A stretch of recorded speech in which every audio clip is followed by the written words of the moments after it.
سر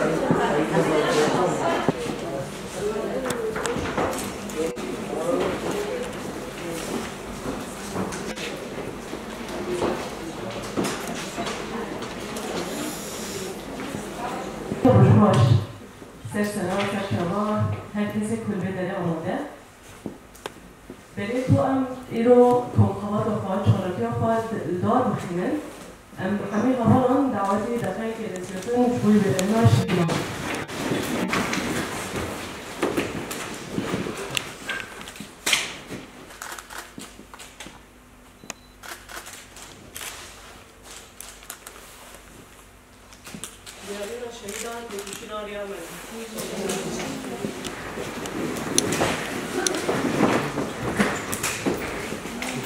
کمیته پرونده کنگرس‌ها ریحاب جوش دعوت بکنم که فیلاسه تونگیه، جوره تونگیه و تکوشینا لهندر تونگیه شما را پیشکش. بداية أرحب بجميع الحضور سواء المرأة من المؤسسات والدوائر. أهلا وسهلا فيكم. طبعا من خلال ما تحدثت الرفيقة عن البحث اللي عملناه خلال شهر ونص شيء 5-6 لجان كنا فيه. قبل ما نبلش عن تعريف العنف وانواعه واشكاله واسبابه وما هي الحلول. رفيقات نحن بدي اسال سؤال.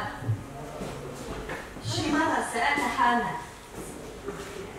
انه تحررنا بشكل كامل المرأة؟ ما هي الكلمة المضادة للحرية؟ لما نقول الحرية ايش المضاد لها؟ هي العبودية. نحن عم نحكي مع حالنا او عم نشوف حالنا او عم نسأل حالنا انه كم مرة باليوم عم نواجه العنف؟ سواء منزلي او اسري او مجتمعي. فنحن بالطبيعة بشكل عام اخذين فكرة عن العنف انه العنف الجسدي من خلال الضرب. اما الاشكال الثانية ما عم نواجهها انه قصة عنف او نواجه عنف. يمكن في حالات واشكال من العنف تكون لها تأثير اكثر من العنف الجسدي. في اللفظي، في النفسي، في المجتمعي، في الاسري. كل هدول اشكال العنف وكل شكل من هالاشكال له عدة جوانب. بالبداية نعرف العنف.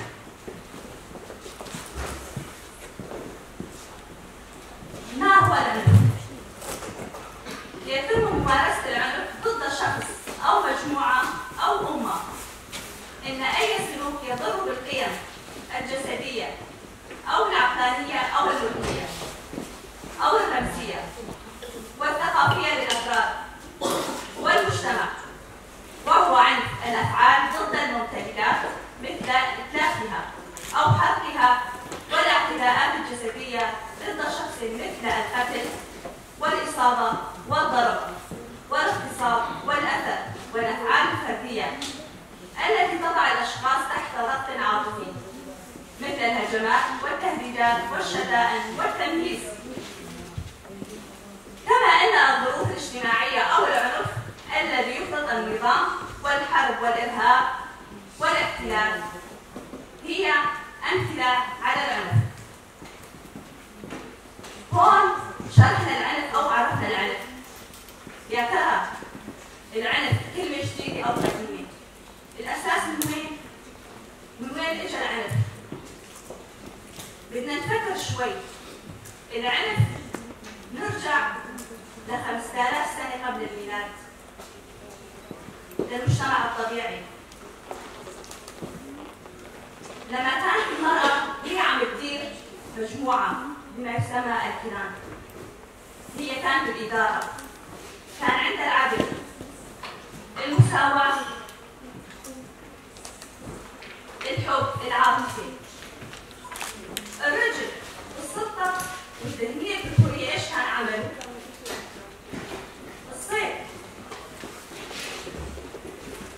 طبعا لما كان هو يروح عنده صيد فكان اجبار او مجبور مشان يصطاد الفريسة بده يحاول بعدة أشكال.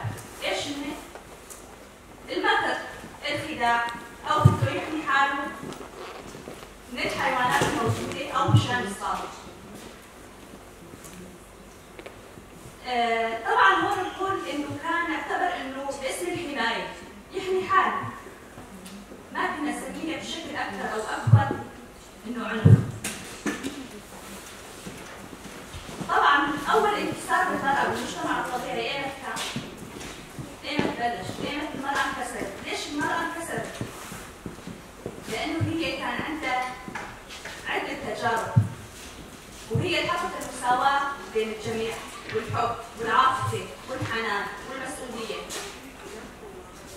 لما التهنية الذكورية شافت إنه المرأة بدها تتقدم لقدام بشكل أكثر أو أكبر، هون بناء بالحماية من الحيوانات المفترسة أخذ خطوة إنه بده يشتغل باسم السلطة أو التنمية الذكورية. انتصار المرأة في عهد الثورة.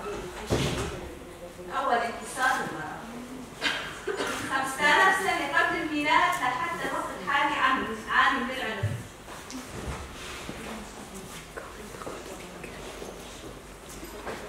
طبعا لما حكينا انه في عبوديه وفي عنف، العنف هو نفس العبوديه. المراه كانت مستعبده سابقا، اما ما كانت تعرف انه اسمها العنف. الشيء مختصر لما نرجع من عده سنوات او اعوام او قرون، لما كان الصاعدين ياخذوا الممتلكات والاراضي واستعباد المراه، ما كنا نشوف انه اسم العنف او عم يواجه العنف. بعد السنوات تغير الاسم من العبودية أو الاستعباد إلى العنف. طبعا هون مع تطور الثقافات الذكورية والحضارة المركزية، لما بين المجتمع الطبيعي والحضارة المركزية تطورت الذهنية الملتفة حول الأبوية الذكورية التي خلقت الاضطراب على الطبيعة المجتمعية. وطبيعة الحال أدى بناء الحضارة إلى تعزيز وتوسيع عنف التمييز الجنسي والديني والعنصرية التي كانت يقوم على النظام الأبوي، ترجع كمان للسلطة الذكورية. وبهذا المعنى يمكننا القول إن العنف سمة تابعة للسلطة، سلطة المجتمع. الآن يصير تحت هيمنة الرجل وسلطته.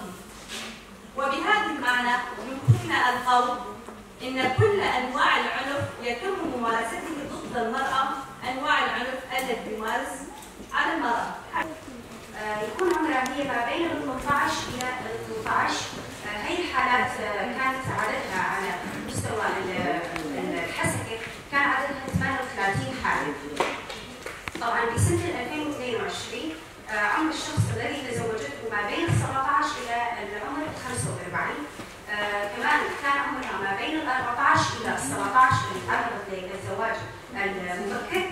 كان عدد هي الحالات 59 حالة بسنة 2022. هون نلاحظ الفرق بين العدد أو النسبة اللي صارت بين سنة 22 وسنة 23. لاحظنا بسنة 2022 زيادة بحالات الزواج القاصر أو الزواج المبكر.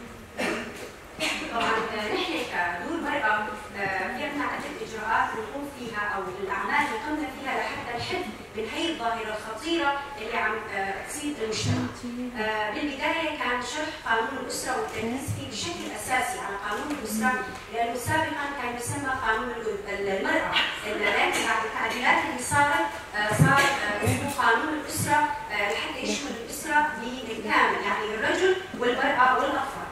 كان التركيز فيه كمان على إعطاء المحاضرات والتوعية عن هذا العنف. طبعا أشكال العنف كان التركيز فيه بشكل أساسي كمان على المخيمات اللي تعتبر نتيجة النزوح والحروب اللي صارت، فشفنا نسبة أو زيادة عالية بحالات زواج المبكر أو زواج القاصرات. كمان التركيز فيه على الكومينات اللي يعتبر العين الساهرة إلنا ضمن هي الحارات وضمن هي الأحياء. كمان النواحي حيث تم إعطاء 648 محاضرة، كان عدد المستفيدين فيها 7015. طبعا كان الاستهداف للرجال وللنساء يعني للجنسين. طبعا من الاجراءات اللي نحن نقوم فيها كدور المراه لحتى نحد من هي الظاهره الخطيره اللي عم تصير بالمجتمع هي محاسبه ولي امر الطرفين.